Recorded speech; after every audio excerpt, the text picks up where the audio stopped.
Okay. Are we winning? Yes. Winning! Right.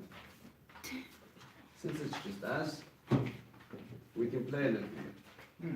Okay. So, just a quick reminder, 4 and 5. What did we discuss?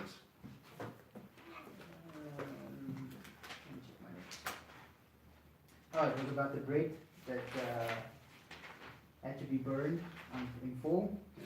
and then he asked that it be done on something else other than human done, because even, I mean, it was, to me, I saw a picture of the people want to disobey, so the Almighty will scatter them even where they won't even find something to eat, even in their bread that they will be eating. And it's very shocking how Ezekiel had to physically live out these things. Yeah. You know, it's the biggest thing about this book. Why do these things? Yeah. You know, it's the biggest thing about this book. Why did the Almighty do that? Yeah, it's like this prophet. Very strong picture. And then we spoke about the thirds. A third of his hair that he had to shave off, and how that relates to Israel that's going to be scattered and chased with a sword and pursued with a sword. Yeah. So yeah, we also did parallel with Revelations links, and remember that whole thing was about siege, famine, pestilence, plague, coming up against them. Now, chapter 6, we're going to carry on the similar theme. Okay. The word of Adonai came to me. He said, human being, face toward the mountains of Israel and prophesy against them. Mountains of Israel, hear the word of Adonai Elohim. Here is what Adonai Elohim says about the mountains, hills, ravines, and valleys. Now, stop. Why would he be prophesying against mountains, hills, ravines, and valleys? No idea. It says there that he will destroy the high places, because weren't they mostly living, or some of them were living near there? It's a possibility, but that's only the high places. What about the valleys?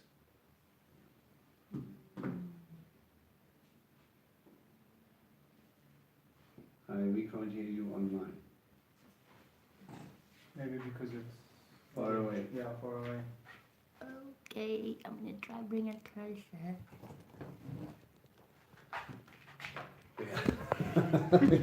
Hey, I'm gonna grab that thing and They're just going to hear us. Can you hear me? they can hear you perfectly. I think they can hear you now. Okay, so good. Okay, so he's prophesying against the mountains, the hills, the ravines, the valleys. So we've got the one thing where we're talking about the high places, but we also remember in the beginning when he says, when he puts him in the land, what does he promise him? A place of hills, valleys, and then he goes into the 7 species, right? We'll get pomegranates, wheat, barley. Part of the promise. Part of the promise. So this land that you're doing, or that you're getting, is part of the promise, or part of your inheritance, and now you've forgotten about that inheritance, right? But also it says in Deuteronomy 32 that the mountains and that will be witness against you, right?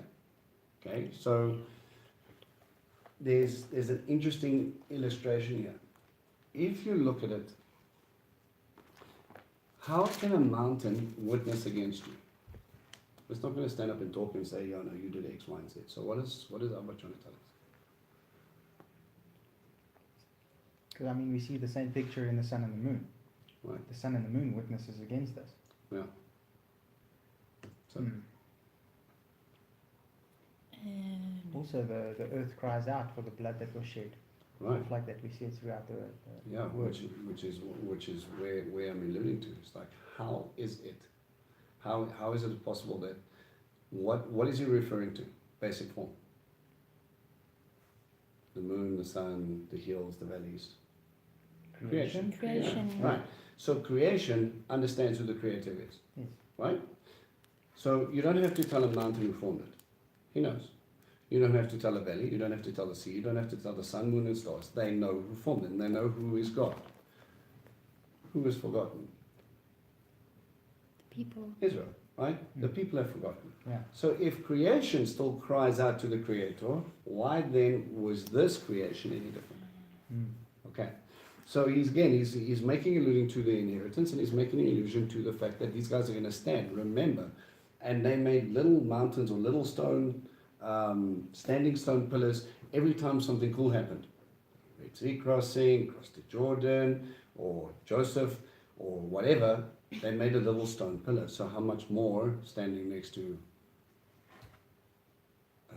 Mount Hermon, or standing on Mount Zion, or Mount Moriah, same mountain, and so we go on. These are testimonies, and again, they understand it. Okay, so he's talking about them, and he's talking to them. Now he says, "I myself will bring a sword against you and destroy your high places. Your altars will be wrecked and your pillars for sun worship broken, and I will throw you down, your slain ones, in front of your idols." Now it's a possibility as well that we could maybe take it a step further and say the mountains again are kings, leaders, people in power. Okay? I will lay the corpses of the people of Israel in front of their idols and scatter your bones all around your idols. Everywhere you live, the cities will be destroyed and the high places wrecked, so that your altars can be destroyed and wrecked, your idols broken and abolished, your pillars for sun worship cut down, and things you have made wiped out. The slain will fall among you. Then you will know that I am Adonai. Then you will know. How will me being destroyed and all my altars and that smashed and all the rest of it know that? Because he's going. Well, this reminded me of Egypt. Okay. Like he's going against what they think is a god, and yeah. Right. So he says again, there's a competition running. Remember, every time God steps in, he's looking to you and he's testing to see what you think is God. Right? So he goes, well, if you believe that's God, let's put it to the test. And what happens?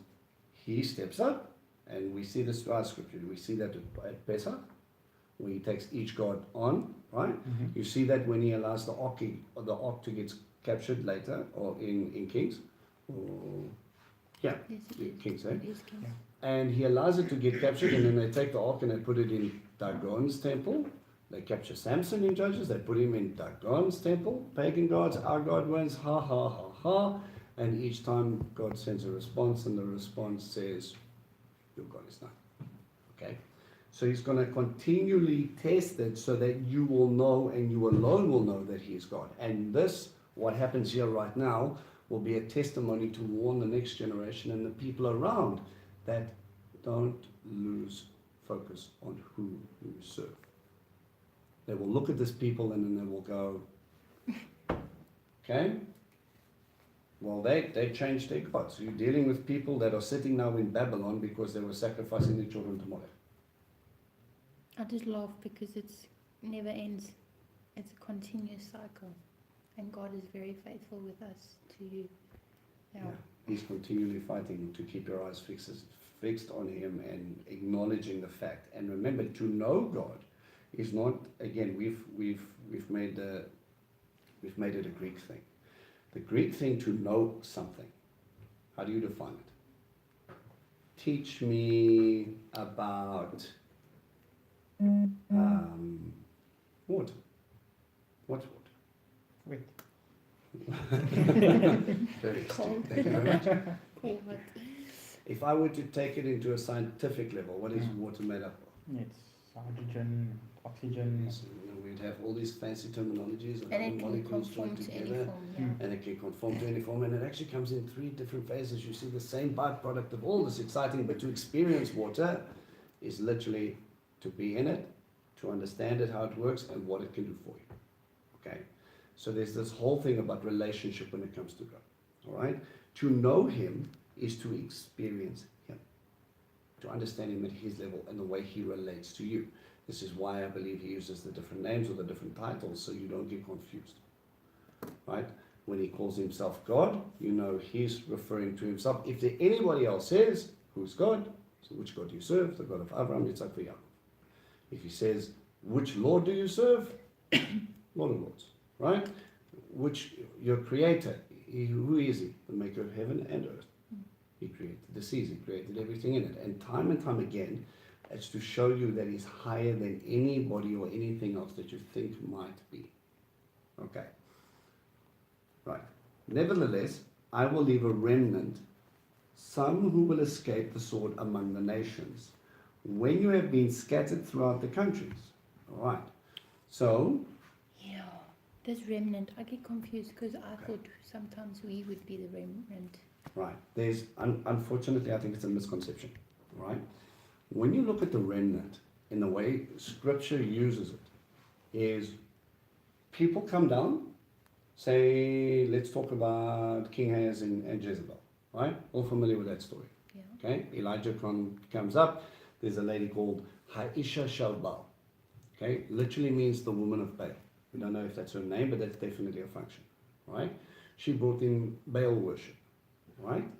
And we have some prophets being hidden in caves. We have Elijah basically taking on 850, 400 of the prophets of Baal, 450 of the priestess of Ashtaroth. And so we're standing there, and what we see is a remnant, the little group that's left, that are willing to stand for God. Okay? Yeah. So, So isn't that like us in? So for example, okay. So I always thought a remnant. So if he came and then there's in Revelation when it talks about some people will be left behind for his purpose. Isn't that a remnant? okay, first of all, you have to decide which part of Revelations are you talking about, or use something different, because that's going to take us down a different road. I'm just trying to. There's a verse I can't remember. A where it remnant is a group of people that are left, a small group that are left, a small group that are doing it. So now, for instance, we have people saying now Hebraic roots is the remnant. Okay. Hebraic roots is not a remnant. Hebraic roots is people getting back to their root, right? And coming back to the understanding of Torah and walking in those things. It's a reawakening, as much as Messianic Jewishness is now. There wasn't a remnant of people. There are people that are being awakened to the fact that Yeshua is the Messiah. Okay, so You know, because Sure. over here it says, I will leave some of the Israelites alive. yes, okay. So that's a small group, that's the small group that's left. Well, there will be, because remember he's talking about them being scattered. So you've got the northern territory of Israel, okay, the 10 tribes that have been scattered already in Assyria. But yeah, we're also talking about to the group that were in the Judean mountains, and that could include Judah as well as Israel. So sometimes he's talking about a people, the full people, and sometimes he's talking about the northern kingdom of Israel, because at this time they have already been scattered by Assyria. So there might be a remnant around the world that will stay true, but a lot of them will be assimilated in. So you'll have, for instance, today, because Jews have grown up in all different types of environments, how many of them have stayed true to Torah? Okay? Many have, and probably more haven't.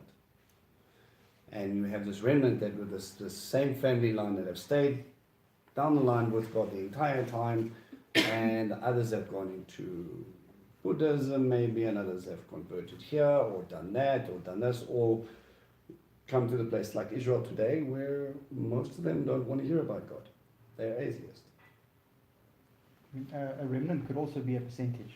Yeah. If I've got 100 people, 10 of them could be a remnant. But if Right. I've got 7 billion, 100,000 could be a remnant. So we Absolutely. see this through the ages with Noah and then Israel. Even we hear the stories of like the Maccabees, they were a remnant.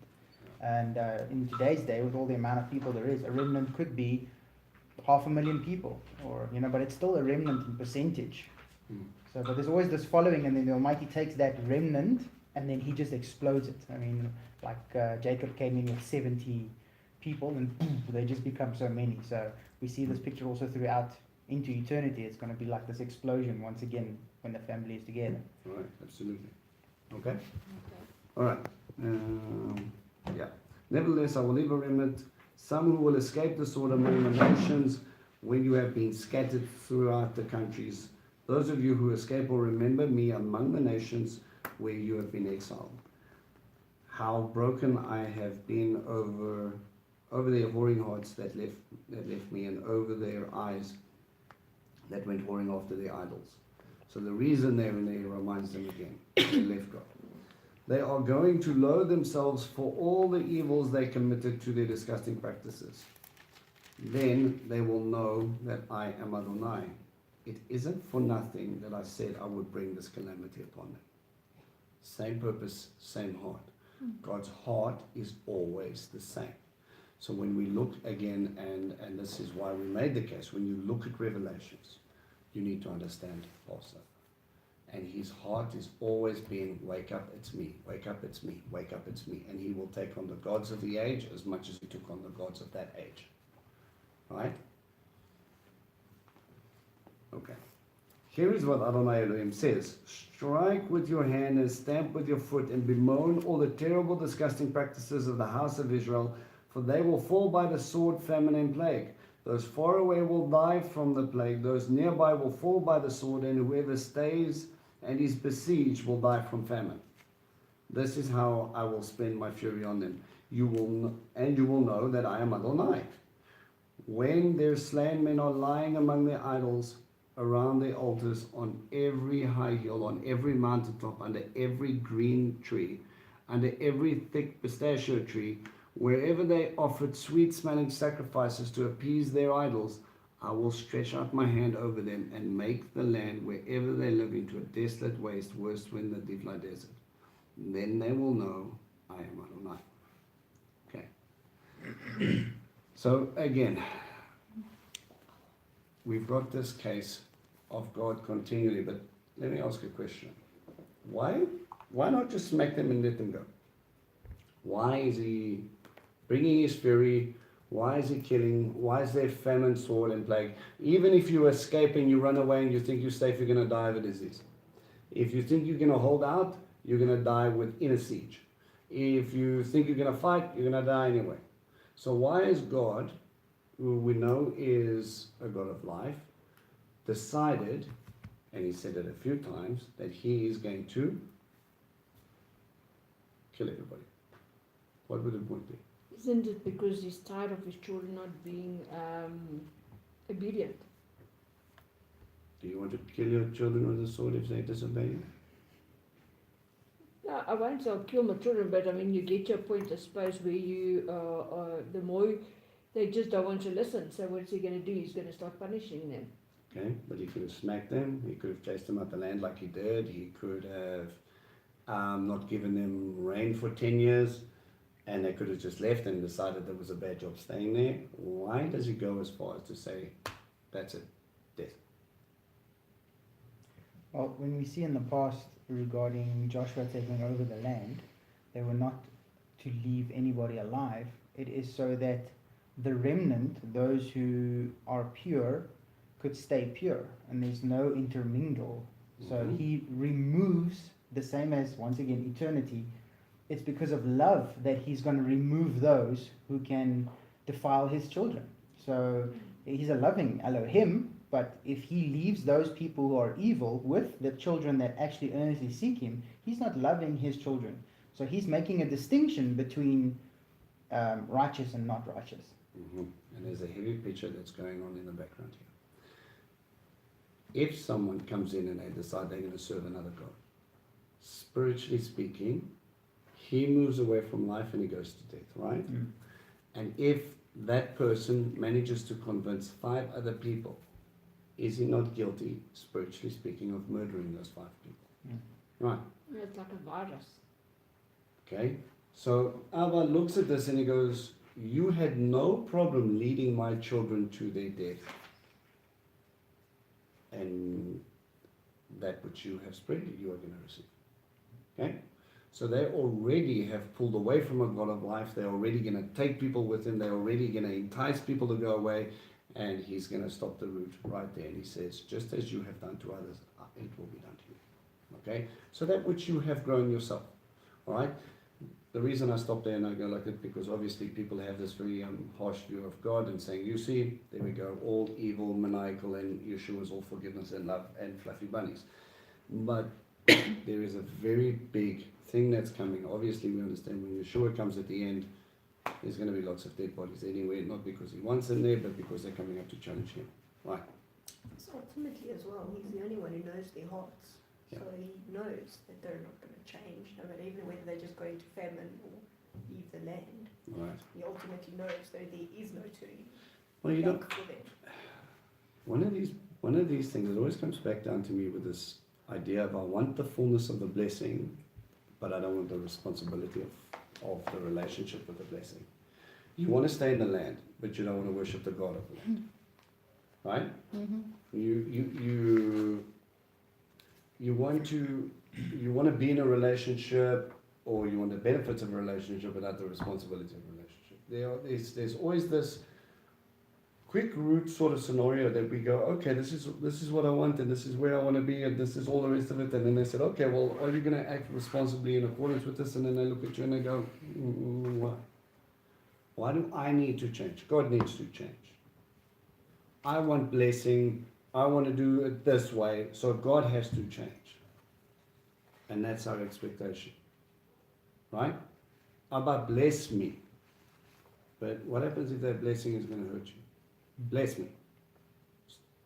Abba, I want you, I'm going to work, come with. Because you only want the good stuff. We want, it's a genie in a bottle relationship. Right? We need to be careful of not putting Abba into that situation where we tell him what we want before we open up our ears to ask the question, what do you want from me? He's king, I'm servant. There's a relationship there, and if I can understand the relationship, I don't walk up to the king and say, get off my chair, or go get me this and run and go do this, and you better have this by now, or else I'm not gonna serve you. He's gonna look at you and he goes, buddy, this is my kingdom, this is my throne. Who's serving who here? I'm doing the best I can to give you a good life. But if you refuse to honor my headship, then you can leave. Yeah, because he's getting angry now. Well, I think he's waited a really long time, and he sent a lot of people to warn him, and they've just ignored him the whole time. Okay, chapter 7. The word of Adonai came to me, as for you, human being, Ben Adam, here is what Adonai Elohim says about the land of Israel. The end is coming to the four corners of the land. Now the end is upon you. I will send my anger upon you. I will judge you according to your ways. Again, what you grow. I will bring on all of your disgusting practices. My eye will not spare you. I will have no pity. But I will bring your ways upon you. And your disgusting practices will be done among you. Then you will know that I am Adonai. So what you sow, you're going to reap. Here is what Adonai Elohim says.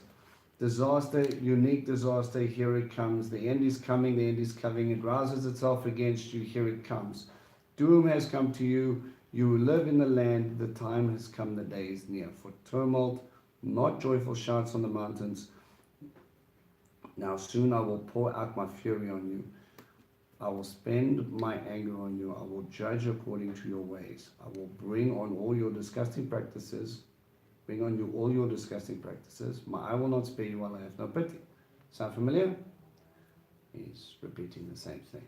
Okay? Bringing across that emphasis. And your disgusting practices will be among you. Then you will know it is I, Adonai, striking you. Okay? So now it's slightly changed. Not that will you know it's me, but do you know it's me who's bringing on the punishment. Here is the day. Here it comes. Doom has gone out. The rod has blossomed. Now let's stop there. Last time we heard about a rod or a staff blossoming. That's Aaron. Aaron, right. And was Aaron's rod blossoming a good thing or a bad thing? Good thing. Right. And what did that establish in Israel? The father chooses his authority, what he will show his authority through. Okay. If Aaron walked in accordance with what his statutes were, right? And while we're there, how is that a picture of Yeshua? Is it about the plant itself? About the rod itself. Yeshua will come and There was three Touch things in with one his or rod. something there. The blossom and The blossom and the fruit. the fruit. Yeah. It was dead. So something that was dead was brought to life, and it bore fruit. Yes. Right. And it was the first of, remember, it was an almond blossom. Almond is the first one to change every season.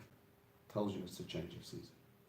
So the high priest's authority was put in such a place that there was going to be a picture of resurrection and a picture of the fruit that was going to come from it. Right? Okay. Now listen to, he's paralleling, he's already got your mind thinking of the staff, but there's another staff he talks about. He says, Arrogance has budded. Violence has grown into a rod of wickedness. So instead of bringing forth fruit, it's bringing forth arrogance and violence. So not beautiful white blossoms and almond fruit, arrogance and violence into a rod of wickedness, not a rod of authority. Nothing is left of them, nothing of their crowds, nothing of their wealth. There is nothing of importance in them. Aaron carried lots of authority. This rod, no authority, not according to God. The time has come, the day has arrived. Let neither buyer rejoice nor seller regret, for wrath is coming to all her many people. For the seller will not return to what he sold, even if he is still alive. For though the vision was brought to all her many people, nobody repented. Each kept living his own wicked life. They weren't strong enough to repent. The shofar has sounded, everything is ready, but no one goes out to battle. For my wrath is coming to all her many people. Revelation Z? Yeah, and this was interesting for me. Like the trumpet has been blown, and I couldn't understand if this was the trumpets blown to be ready for war, or is this like the first trumpet that's being blown and like nobody heard Well, me. it's just, he says, but no one goes out for battle. So the context tells you that they should have gone out. Remember, sometimes the shofar will blast as an announcement of the coming of the king.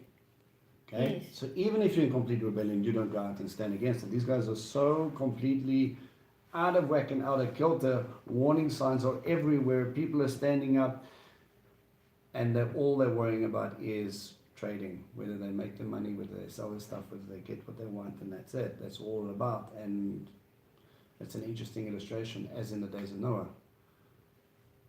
Yeah. People will be giving their daughters away in marriage and taking as well, right? You take a bride.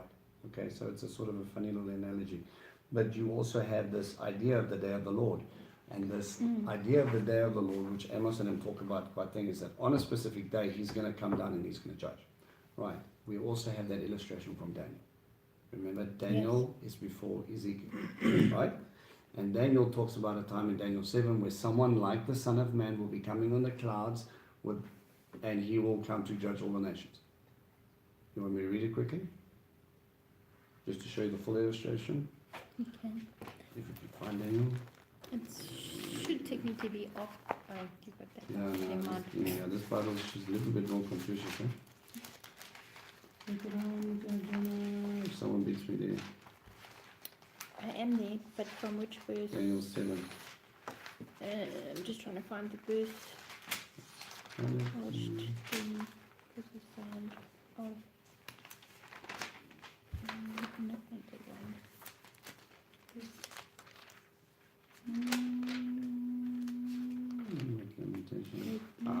Visions of ancient days. Oh, there. 13. Oh, that one. You got it? Yeah. Yeah. I kept watching the night visions when I saw coming with the clouds of heaven someone like a son of man, which notice that's what he keeps on calling Ezekiel. Yeah. He approached the Ancient One. He was led into his presence. To him was given rulership, glory, and kingdom, so that all peoples, nations, and languages should serve him. His rulership is an eternal rulership that will not pass away, and his kingdom is one that will never be destroyed. Okay? Everything has been put to him, and there is a time where he's going to come, and you kind of see this interesting little illustration play out in Psalm 2. But they have blown the trumpet and made everyone ready in Ezekiel. Is that who is that? Is that God saying that he's blown the trumpet, or is that someone else that has blown the trumpet? No, the shofar, it says, the shofar has sounded, everything is ready. God is going out for judgment. I Right? think the translation. Go to Psalm 2. Why are the nations in an uproar, the peoples grumbling in vain? The earth's kings are taking positions, leaders conspiring together against Adonai and his Mashiach, anointed. They cry, let's break their fetters, let's throw off their chains. He who sits in heaven laughs. Adonai looks at them in derision. Then in his anger he rebukes them, terrifies them with his fury. I myself have installed my king on Mount Zion, on my holy mountain, I will proclaim the decree. Adonai said to me, you are my son, today I have become your father. Ask of me, and I will make the nations your inheritance. The whole world will be your possession. You will break them with an iron rod, shatter them with like a clay pot. Therefore, kings, be wise, be warned. You judges on the earth, serve Adonai with fear, rejoice but with trembling. Kiss the Son, lest he be angry and you perish along the way. When suddenly his anger blazes, how blessed are those who take refuge in him. Okay? Now, it's an interesting illustration that when God comes down, we see that at Mount Sinai, we see it appear again. We know 1 Thessalonians talks about it, but there's always a sound, and then Acts 2, the sound of a great shofar. So when God appears, there's always this noise, right? And when he comes, we know he's going to appear again the same way. Okay? So it's almost as if God is coming over there and he's going to bring with him judgment for those who are ready, no problem. For those who are living their lives of wickedness and they haven't heard anything, haven't made teshuvah, haven't repented, judgment. Right? Foreshadows. Outside is the sword, inside plague and famine. Okay, we're back in Ezekiel. Those in the country will die by the sword, and as for those in the city, plague and famine will eat them up. But if any of them manage to escape, they will head for the mountains like doves from the valleys, all of them moaning, each for his sin. All hands will droop, all knees turn to water. They will put on sackcloth, horror will cover them. Every face will be ashamed, every head shaved bald. They will throw their silver into the streets. Their gold will be like something unclean. Why? Because they use the gold for making idols. Right, all the stuff that they thought they would get, right? They would get paid for it, and now they're realizing how far they've gone. On the day of Adonai's wrath, their silver and gold won't be able to rescue them. That's so funny. These things won't satisfy their hunger. These things won't fill their stomachs. Parallel again, Passover. Right? Took all the jewels and the gems and everything, and you ran out there thinking that was it. You have now won. Only realize that you need manna, you need water, so God ultimately is the point. Because these are what caused them to sin. From their beautiful jewelry in which they took such pride, they made their abominable idols and their other detestable things. Therefore, for them I have caused it to be like something unclean. I will hand it over to foreigners as booty, to the wicked of the earth as spoil, and they will profane it. I will turn my face away from them. Then Babel will profane my secret place. Robbers will enter and profane it. So what is he talking about there in that last verse? His secret place. Think about what happened when Babylon came in and they eventually took Zedekiah and everything. That happened sort of already, but The secret place, won't it be the Holy of Holies? they literally looted everything from the Holy of Holies to the point. Remember when Babylon was falling, it was, Not Neko. it's not Nebuchadnezzar, it's that other one. It's not Belteshazzar, it's Was it Darius? No. Darius was knocking on the door. Oh yeah. But anyway, one of the Babylonian kings, well, one of them was sitting on the outside, the other one standing inside, but he was using the golden cup. Yes. A cup and things like that, and that was from the Holy of Holies, right? So he was using things that they were using to probably to pour out libations and things like that. He was using it as a little personal banquet. I am God, this is my stuff, and God says, your time is short, I've measured you, and that's the end of it. Okay? So going into God, the Holy of Holies, to take care of this and to deal with it and to take all that stuff out, they're going to profane it. Forge a chain, for the land is full of capital crimes and the city is full of violence. Therefore, I will bring the worst of the nations to take possessions of their homes. I will end the arrogance of the strong, and their holy places will be profaned. When horror comes, they will seek peace, but there will be none. Calamity will follow calamity. Rumor will follow rumor. They will seek a vision from a prophet, but Torah will perish from the kohen and advice from the leaders. Now, why would he want to take Torah away from the priest and advice from the leaders? Because weren't they maybe giving them not true, they weren't true leaders and true prophets? There were false prophets already running around saying God will never destroy his sanctuary, don't worry about it, we're all fine. So false prophets that were going on, as well as the true prophets at the time. Then you would have, they weren't really following Torah because they dancing between two positions in many cases, and their leaders were giving false advice, or they were only seeking people who they could give them the advice that they wanted. Mm-hmm. Right, we've all Because of been money. around. Not just that, you want to hear what makes you feel happy, right? You go there, you want an opinion, you want someone objective, or do you want someone to side with you?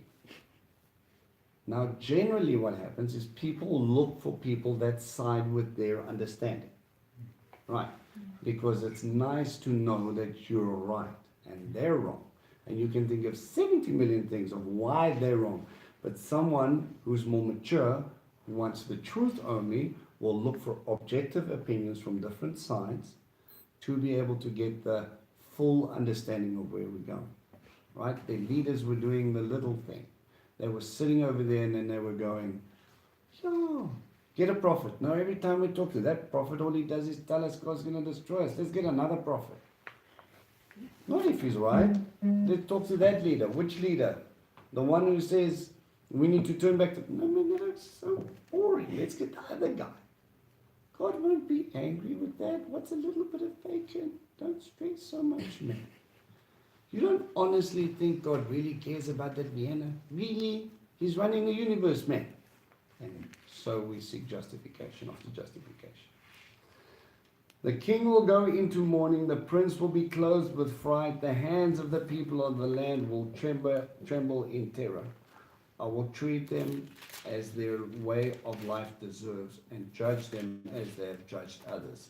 Then they will know that I am Adonai. That sentence, I would treat them the way they deserve. And the way they've been treating others. Yeah. Now, there's two Yeah. repetitions. The one is, I will bring upon you what you have done, and then you will know. I will bring upon you what you have done, and then you will know. It's this repetition, 6 and 7 the whole time. I think it's like 6 times. 1, 2, 3, 4, 5, 6, 7, 8 times. He says that. Nice little cycle. Sure. 8 represents what normally? New New beginning. beginning.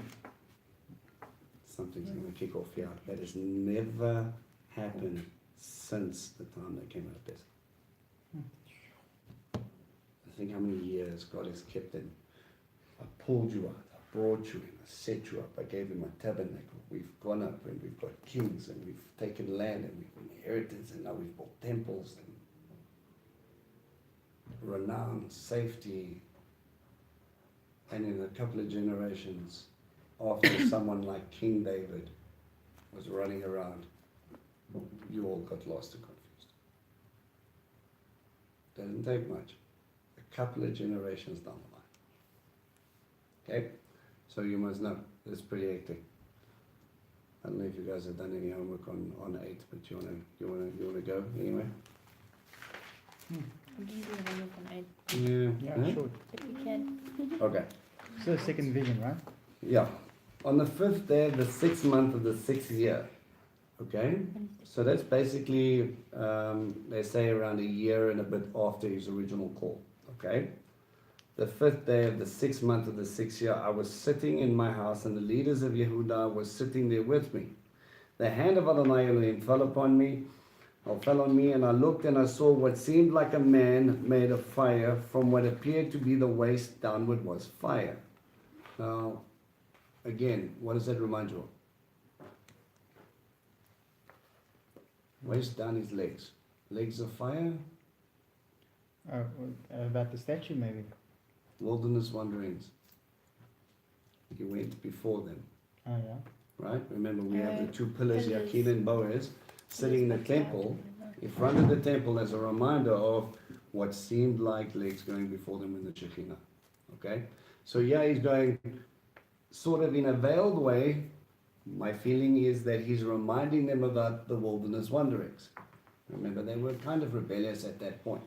So, there might come another wilderness wandering, except you're not in a desert, now you're going to be scattered in other funny places. Remember, Ezekiel sitting in Babylon at the time. It's a wilderness out there. He's not dealing with it as a, I need manna every day scenario, but he's definitely a strength from God in that way. And from the waist upward was what appeared to be a gleaming amber-colored brilliance. What does your translation say? A glowing metal. glowing, shiny, shiny, Also amber. amber. Booklet? Do you have anything?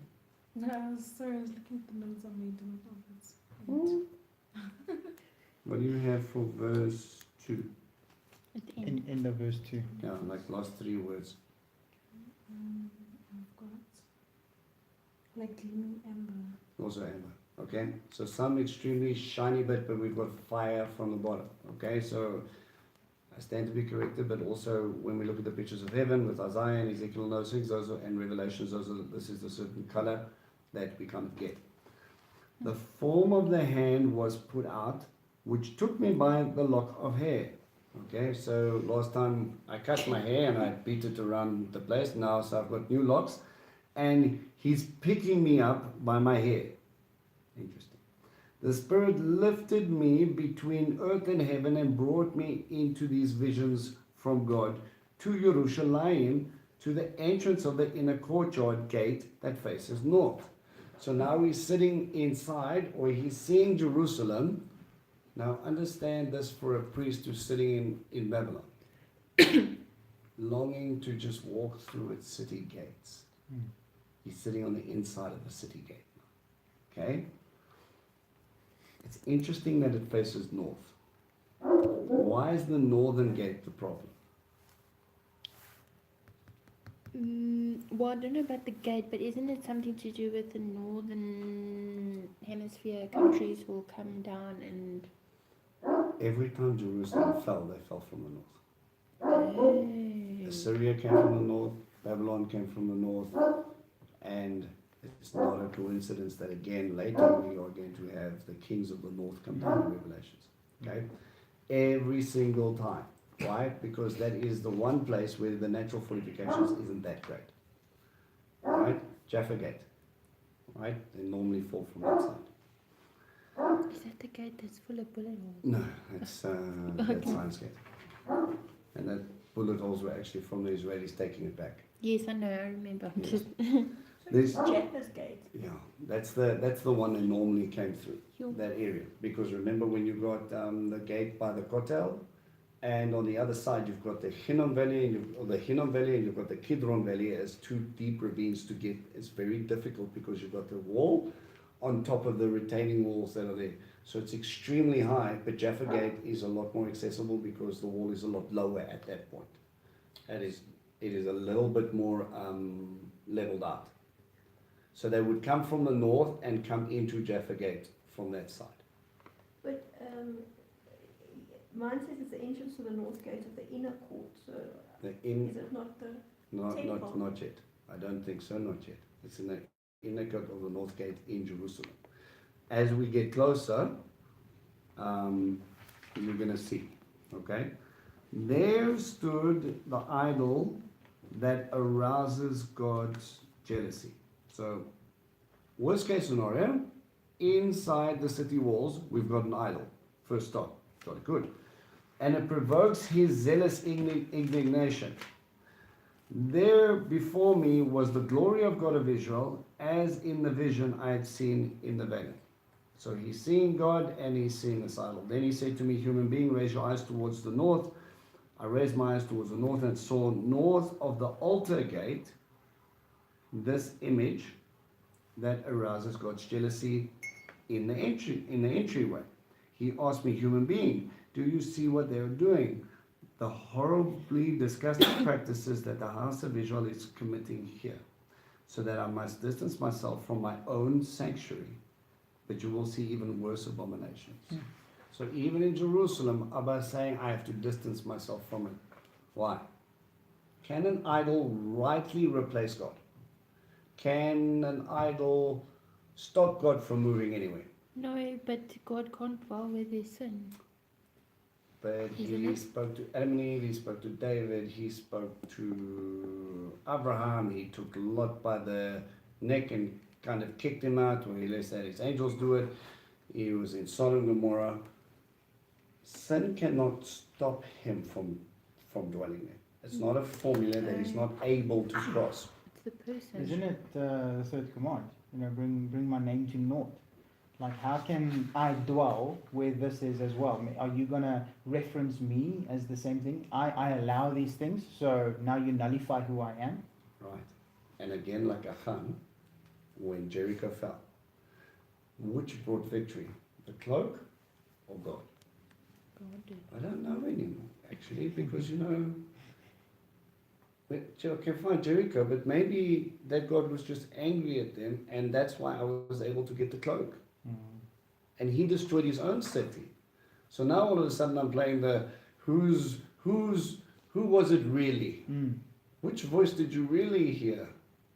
Click, click. No one likes to play that game. Right. But you can't mix and match the two. He will not sit there and say, is it me? Is it this? Is it that? He makes it quite clear. Okay? He brought me to the entrance of the courtyard. When I looked, I saw a hole in the wall. He said to me, human being, dig into the wall. After digging into the wall, I saw a door. Now let's stop there for a second. How do I know this vision could not possibly have taken place? Well, he's seeing it, but physically he's not in Jerusalem.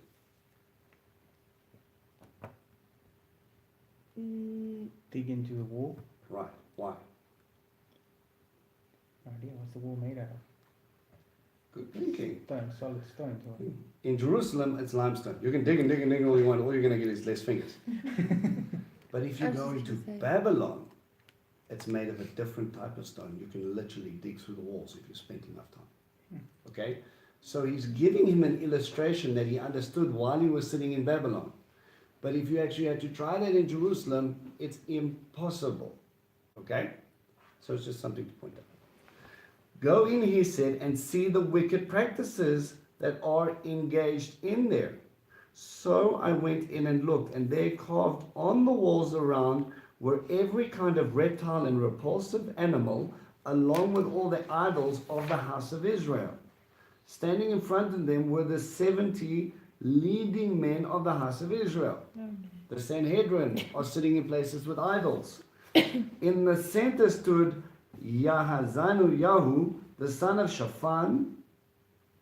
Each man had his incense burning in his hand, and a thick cloud of incense went up. Strange fire, foreign gods, not good. Okay? Where should the incense be taking place? In the holies. In the Holy of Holies, only by the coffin, right? Then he said to me, human being, did you see what the leaders of the house of Israel are doing in the dark? Each one in the room of his own carved image, because they, Adonai can't see us, because they say, Adonai can't see us, Adonai has left the land. He also said to me, you will see even worse abominations than that they're doing. So in the privacy of their own little shrines, each one of these guys are sitting there doing their thing as well as collectively, right? In the midst of it, a guy by the name of Zan Yahu, which funny enough says may God, has the meaning of may God hear. And he heard and he investigated and he didn't like what he saw. He brought me to the entrance of the north gate to Adonai's house. Okay, so now we're getting closer, or that's what it seems anyway. And there before me were women weeping for Tammuz. Okay, now what's that about? Who's Tammuz? Isn't the son of Baal? Close. I couldn't know. Ashtaroth. Yeah. Son of Nimrod. Son of Nimrod. Well, No. Nimrod became Baal, isn't it? Well, Kind of. it's possible they could be, okay? But yeah, they've got this mourning in a certain month. They mourn his death. Yeah, I think they said it was the 4th month. The 4th month, yeah. But Became the sun god. so you remember he's dealing with the 6th month and he's already looking back at what was going on there. This was a Babylonian thing. What's it doing in the temple? But they still mourn today on the 4th month.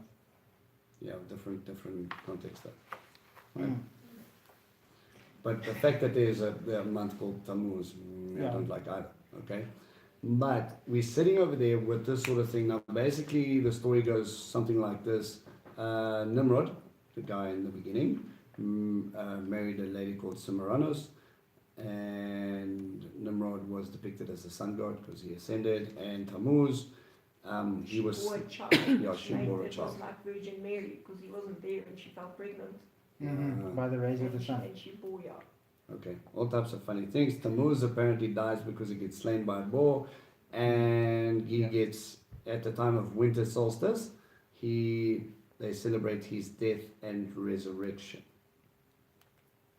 Right.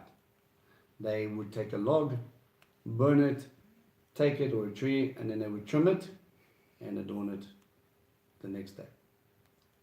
Okay. Yeah, they're giving another name for Tammuz. What name do they have?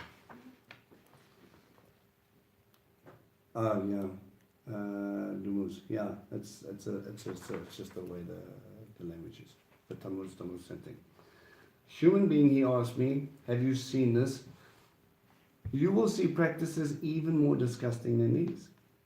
He brought me to the inner courtyard of Adonai's house, and there at the entrance to the temple of Adonai, between the porch and the altar, there were 25 men with their backs towards the temple of Adonai and their faces toward the east, and they worshipped the sun toward the east.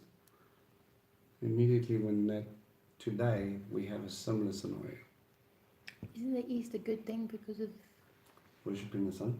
No, not worshipping the sun, but the east... I don't know where I read it also. But because of the encampment. garden and Yeah, the but encampment. remember that was always to point back to the Holy of Holies and coming back into the presence of the God of Eden. Yeah. These guys are Worshipping. sitting there with the picture of going into it, but they're turning their back and they're facing away. Now, there's an interesting group of people that on Temple Mount today, 3 times a day, they turn and they face the opposite direction of the Holy of Holies and they pray towards another place. They worship the sun. They did. I'm talking about now today. What the funny, weird, golden thing. No, talking about Islam. Right? Islam bow down towards Mecca. Yes. And they say the Temple Mount is one of the 3rd holiest sites, but Mecca, which is actually just a big cube, right? And this is the place where they did it. They turn their backs on the temple and they face Mecca. It's an interesting thing that you will see a similar practice happening here. Okay? He asked me, human being, have you seen this? Does the house of Yehuda consider it a casual matter they commit these disgusting practices they are committing here, thus filling the land with violence, provoking me still more? Look, they're even putting the branch in their nose. No idea what that was about. And this translation says they are put my nose. Oh, okay. But yeah. Stop. I have no idea what that's about. Therefore, I will act in fury. My eye will not spare. I have no pity. Even if they cry loudly right in my ears, I will not listen to them. Okay. So again, he's sitting in Babylon. He gets a vision. He goes to Jerusalem, and every corner of Jerusalem is filled with idolatry and pagan practice. Israel is in the diaspora. Other sections are being taken away. Babylons have come and kicked their walls down once, twice. The 3rd time with Zedekiah, which is going to come in 586 and destroy the temple itself. Everything here is dealing with idolatry. Okay? You guys good? Wow, that's a lot of idolatry chapters. So many are. Okay, chapter 9. Then he cried loudly right in my ears, summon the commanders of the city, each holding his weapon of destruction. At once 6 men approached on the path from the upper gate to the north, each man holding his weapon of destruction. Among them was a man clothed in linen, with scribes' writing equipment around the waist. They entered and stood by the bronze altar. Why the bronze altar? Oh, is that the What does bronze represent? judgment? Judgment. What But is the altar supposed is to do? that the altar for the sacrifice? Yes. What is the altar supposed to do for us? Take away, it's to Turn his wrath away from Yeah. us, but because no one's using it, here Bad we are. will not be. Okay? So he's got 6 commanders coming up against him, 6 being the number of man. So again, man is going to come in, you're going to destroy, but there's someone there with a scribal belt. Interesting. Right. Then the glory of the God of Israel was made up to go up from over the cherubim, where it had been, to the threshold of the house.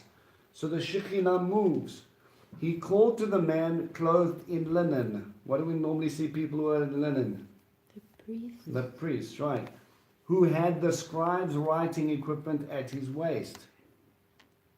the priest who controls the scribes or the words of God. What or who wrote the very word? The breath. The ruach. Interesting. There's an interesting illustration here. Adonai said to me, go throughout the city, through all Jerusalem, and put a mark on the foreheads of the men who are sighing and crying over all the disgusting practices that are being committed in it. To others, I heard him say, go through the city after him and strike. Think of Passover. Don't let your eye spare, have no pity. Kill old men, young men, girls, little children, women, slaughter them all, but don't go near anyone with the mark. Begin at my sanctuary and go out, right? They began with the leaders in front of the house. Then he said to them, defile the house, fill the courtyards with the corpses, get going. So they went out spreading death in the city. While the killing was going on, I was left alone. I fell on my face and cried, O Adonai Elohim, in pouring out your fury on Jerusalem, are you going to destroy everyone left in Israel?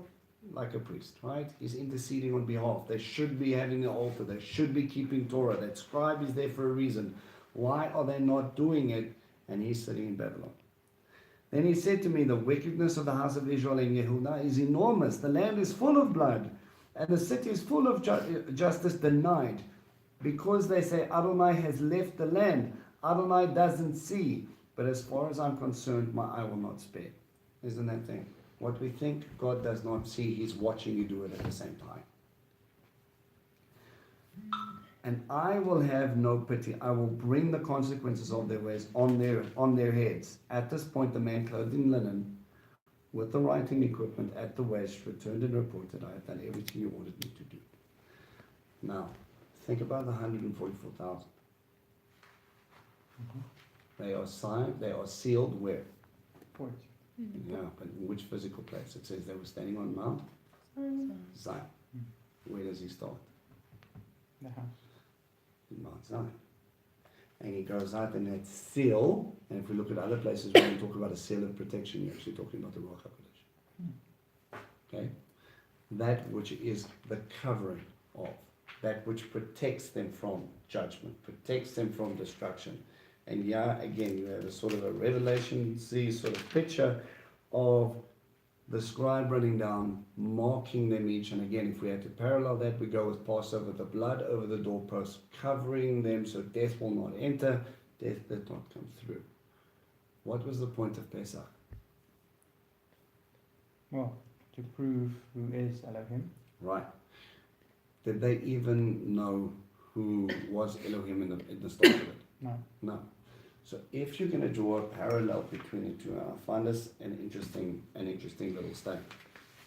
When you look at Revelations, when it talks about the people on earth, it talks about, there's a specific word, I think it's Yoshveh Tevil, that talks about the people of the earth, not the people on the earth. Basically used in Isaiah to reference pagan believers.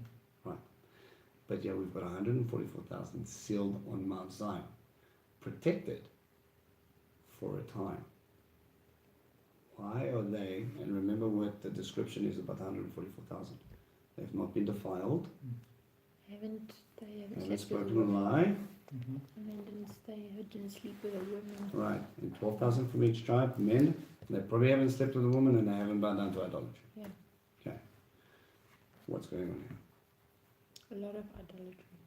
And probably a lot of, Bowing down. not just that, remember, fertility cults, those sort of things would have crept in. So, paganism in its fullness, idolatry, fornication, and all the rest of it. And here we see a picture, judgment coming after the seal has been put in place. Exactly like Revelation. The sealed judgments get released only once the sealed ones have been sealed. It's an interesting thing that we're seeing this sort of thing playing out. Judgment is coming, judgment is coming, judgment is coming. He looks to and fro along the earth to see who he can save, who he can bless. And yeah, he's saying, all right, for those who are here that are sighing over what's going on.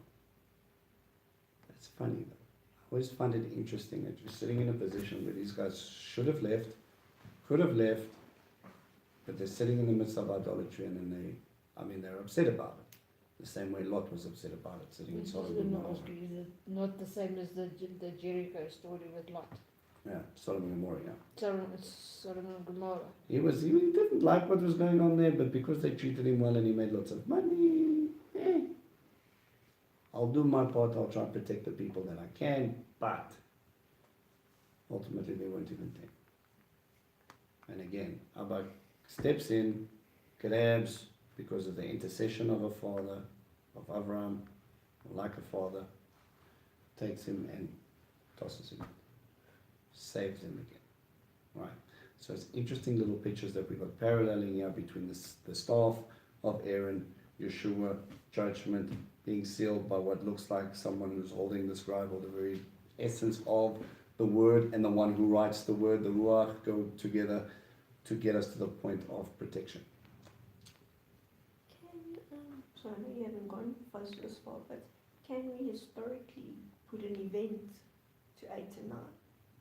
Like, that they did come out and...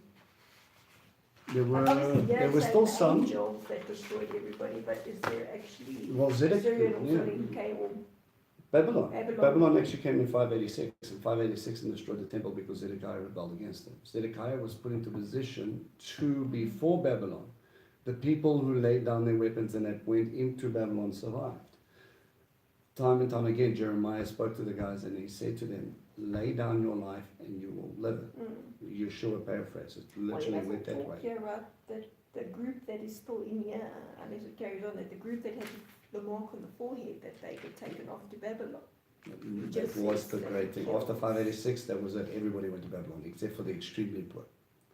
People that were kind of good for nothing.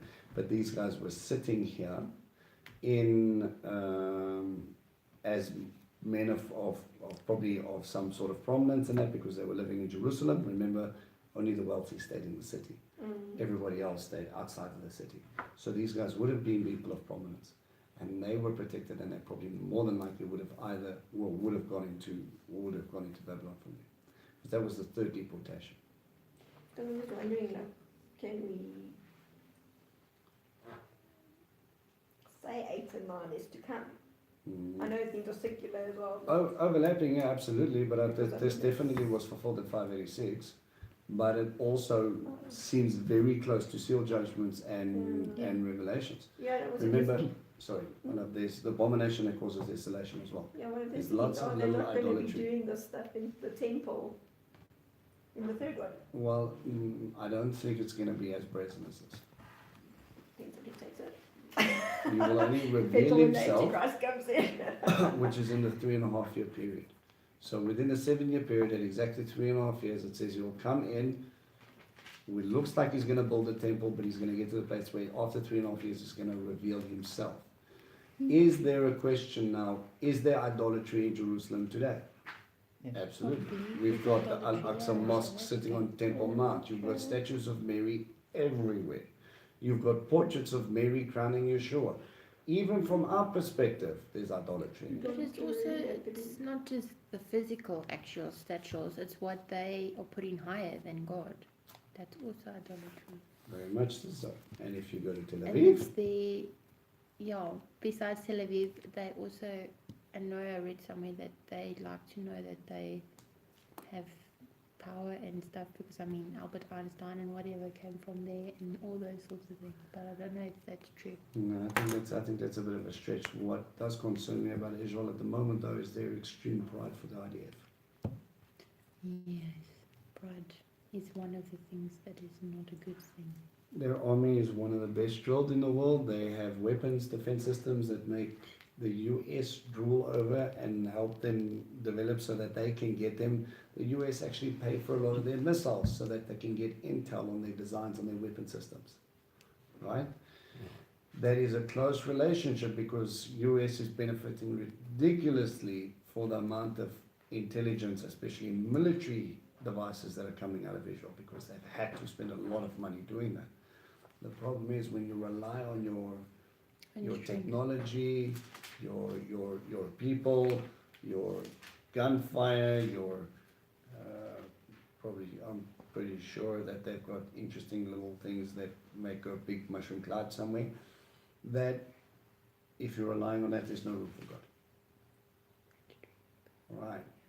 And again, if you're relying on the USA to come to your aid, there's no place for God. Where's God fall on that list?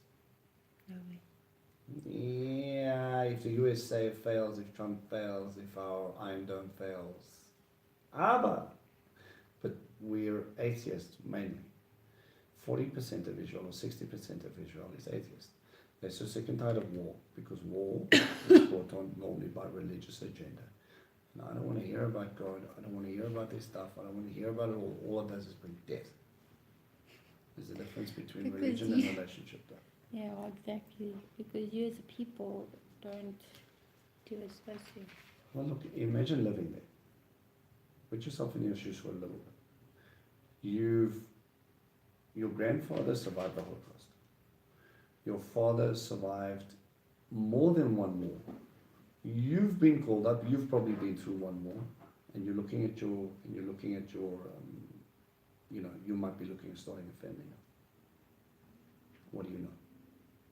Just war. What started the Holocaust? A stupid man with a funny moustache. Funny man with a moustache with a religious ideal. Yes, I know. He hijacked a Christian ideal and he punted it. Okay? Then we go into war. Then again, we fight for our land, but now we're fighting against Islam. It's another religion. Christians are everywhere. We don't actually have our own land. They say they like us, but we also remember the Crusades. Remember, we got Crusader forts everywhere, and that's when they burnt us in our synagogues.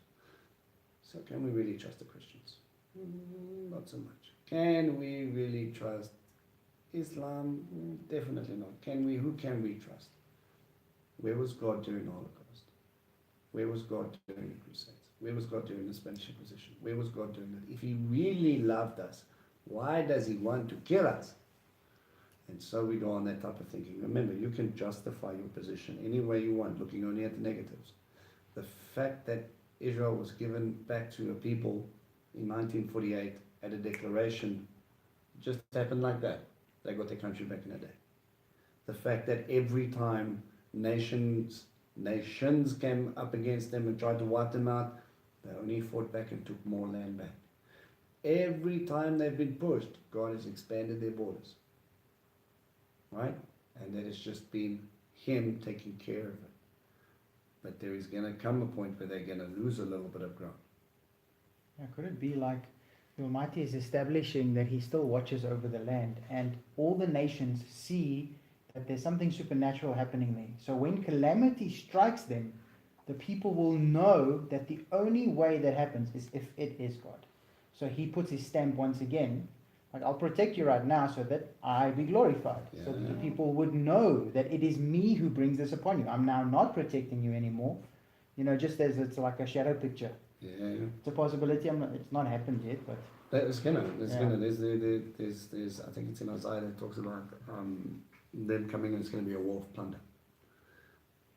And we'll take what they have. They're going to take and then they're going to go. It's going to be about stealing resources. That hasn't happened yet because before, or even in 1948, they didn't have any resources. They had nothing. Now, they're just climbing in wealth, natural gas resources now. They've got some oil, they've got tech stuff, they're developing a whole whack load of things. It is a lot of stuff that they're getting in now. Is it enticing other people? Absolutely. The natural gas pipeline that they're going to put in is going to be rivaled what Russia's got the monopoly on. And Russia don't like competition. It's an interesting thing that Russia's already done in Syria and now patrolling the border through Lebanon. If he can take out his competition, or at least hijack the resource, he's got the monopoly in the world. Right? So it's a greed thing. Later it will become a religious thing. So, yeah. Yes. Do you know what amazes me? Why did the Lord choose, out of this whole world, why did he choose just that small piece of land for his people? It's a land bridge between three continents. From Israel connects Africa, Asia, and Europe. Yes. Right. So if you don't have, well, if you wanted to trade, and this is the way they did it, Egypt, Babylon, Mesopotamia, anyone on the other side into Europe, they would all go through Israel. If this little nation, you come through them on one of the two main roads, one was the Via Maris, the way of the sea, another one was the King's Highway, you would get testimony of what they would study, because it would take you a few days to get through. You go over Shabbat, you would learn about it. You would go and trade, and then you would come back, and then you would hear about their God as you were coming through. Messiah himself puts himself in Capernaum. There's a tax collector there. Tax collector tells you there's a main road there. The Via Maris shot up north and went through Capernaum. Now, of all the places, he chooses not to go sit in the wilderness like John the Baptist did. He puts himself on a highway. He does most of his miracles in Capernaum so that the people coming through would carry the testimonies all over the world. See, it was a light unto the nations. The simple fact of the matter is you get the biggest impact at the meeting point. Jerusalem is the center of that. So, out of all of it, he takes the least amongst people, puts it in the smallest piece of land possible, but he says, you're all going to come through here anyway, so let me tell you a story while I'm here. I am God. And so he goes on. I know, right? But it's also, I wish I could find the other verse, but one of the verses I found in Psalms was where it says, God himself actually says, for the Lord has chosen Zion. He has desired it for his dwelling place. This is my resting place forever. Yeah, I will dwell. For Yeah. I have decided. So there's many I have, because I was asking God this question, like, why Israel? And there was one of the scriptures I found. But there's And that's many in other Psalm? ones. Psalm 132. There's many other ones I found where Those are God has well known. actually said, like, this is why I've chosen Israel. Yeah, it's going to Yeah. reach the people. It's going to reach the world. And that's the thing. To get around Israel, and that's, you couldn't even get far, because remember, you have got the port of Joppa, the Yes. ancient port, one of the ancient ports of one of the best ports in ancient times. The cedars of Lebanon came down there, and then they would take them all the way through to Jerusalem. Mm-hmm. Herod built up a port in Caesarea. They have another port in Haifa. It became the center of, it was a massive economic base as well. So people, if you wanted to control copper mines or control ports, if I control ports, I control trade. Egypt fought over Israel. Greeks fought over Israel. Romans fought over Israel. Everybody's fought over Israel. Arabs, Turks, the Brits, the whole dude. Why? Because of such a perfect strategic point. God uses that perfect point for his glory. Okay? Happiness? Done 4 chapters in 14 minutes, in an hour. So,